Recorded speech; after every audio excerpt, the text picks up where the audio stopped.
Greetings to you all.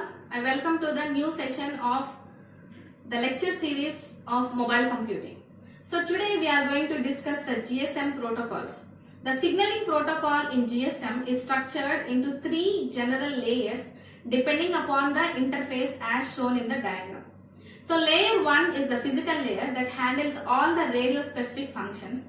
This includes the creation of data bursts according to the 5 different formats, like multiplexing of bursts into a time division multiple axis frame, synchronization with the base transceiver system, or detection of idle channels and measurement of the channel's quality on the downlink. Okay, the physical layer at uses Gaussian minimum shift keying. So we'll see that in the next unit. Okay, in the diagram we are able to see different modules are there. Mobile station is there, base transceiver system is there, base station controller is there, and also mobile switching center is there. So all these modules can communicate through the interface. So there is an interface that is called interface that is present in between the mobile station and the base transceiver system. So this interface is something like air. So through air as an interface, this mobile station and the base transceiver system are communicating with each other.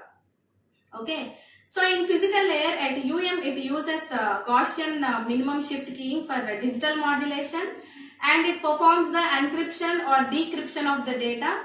That is, encryption is not performed end to end but only between the mobile station and the base station subsystem over the air interface. Next one, the main tasks of the physical layer comprise channel coding and error detection correction, which is directly combined with the coding mechanisms. So this channel coding makes the extensive use of different forward error correction schemes.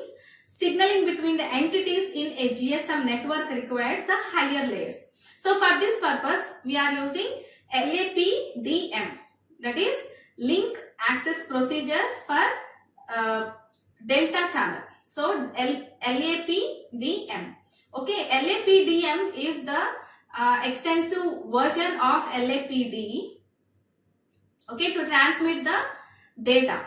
Okay, so for this purpose, we are using as an interface for layer 2. So this LAPDM has been derived from the link access procedure for the delta channel in ISDN systems, which is a version of HDLC, that is integrated services for digital networks. So LAPDM is a lightweight, because we are calling it as a lightweight because it consumes less number of network resources, because it does not need any synchronization flags or checksum process for the detection of errors. So LAPDM also offers the reliable data transfer over the connections, resequencing of the data frames and the flow control. So here different frames may follow different paths to get to the receiver, right? So all these frames have to be resequenced at the receiver. So this resequencing of data frames is done by this second layer. Also it does the flow control between the devices.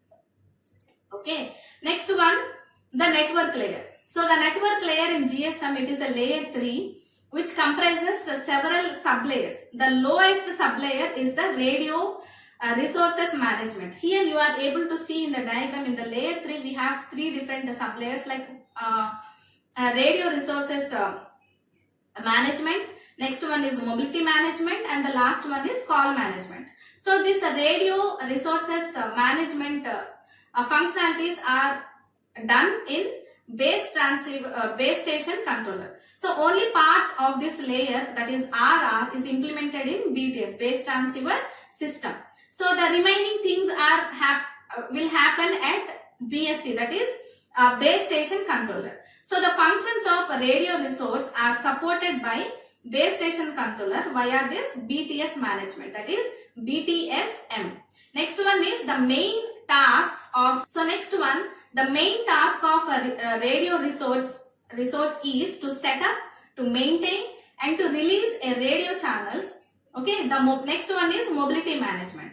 This mobility management contains all the functions for registration, authentication, identification, location updating, and the provision of temporary mobile subscribers identity. That is, whenever you are moving from one location to the other location, still you will be able to continue the ongoing call. So how is it possible? All your details of your location are updated at visitors location register, right? So for that purpose, what we need to do, the user has to be authenticated whenever he enters a new visitors location network, and then he should be authenticated, he should be identified, and his location has to be updated periodically, right? Later what we are doing, we are just sending a temporary mobile subscriber's identity in order to uniquely identify him in the new location, right? So next one is finally call management layer. So this call management layer contains three entities. One is call control, next one is the short message service, and the other one is supplementary services. So this small short message service allows for message transfer using the control channels. Next one, while this supplementary services offers the services like user identification, call redirection, and also for forwarding of ongoing calls. Okay, next one is call control. So this call control provides a point-to-point connection between two terminals, and it is used by the higher layers for call establishment, call clearing, and change of call parameters. So this layer also provides functions and send in-band tones, that is called as dual tone multiple frequency. So this dual tone multiple frequency is like whenever we take a phone and dial a number in it, whenever we press a button in our mobile phone, a frequency is sent to make a call. Okay, so also used for dialing in traditional, it is used in the traditional analog telephone systems. Next one, additional protocols are used at the ABIS interface. Okay, data transmission at the physical layer typically uses pulse code modulation systems. So why do we use this pulse code modulation? In order to convert the analog signal to the digital signal. So why do we convert this analog signal to the digital signal? Because whenever we are making a call and we are talking on phone, the signal that is generated by us whenever we talk, that signal we are calling it as an analog signal, and it is a continuous signal. So this analog signal has a drawback, like it cannot travel for the long distances. Okay, so in order to avoid that, we are converting this analog signal into the digital signal. So for conversion, we are using this modulation technique called pulse code modulation. So we'll see pulse code modulation and other details of analog signal in the second unit. So LAPD is used for layer 2, that is data link layer at ABIS. So BTS management for doing all the above mentioned functions. Next one is SS7, that is signaling system number 7. So it is used for signaling between a mobile switching center and a base station controller. This protocol also transfers all management information between the mobile switching center, visitors location register, home location register, authentication center, equipment identity module, and also operation and management control, right? So a mobile switching center can also control a base subsystem via a base subsystem application part, that is BSSAP. Now we are going to see the localization and calling. So the fundamental feature of this global system for mobile communication system is the automatic worldwide localization of users, for which the system performs periodic location updates. So the home location register always contains information about the current location, and the visitors location register currently responsible for the mobile station, and it informs the home location register about the location updates.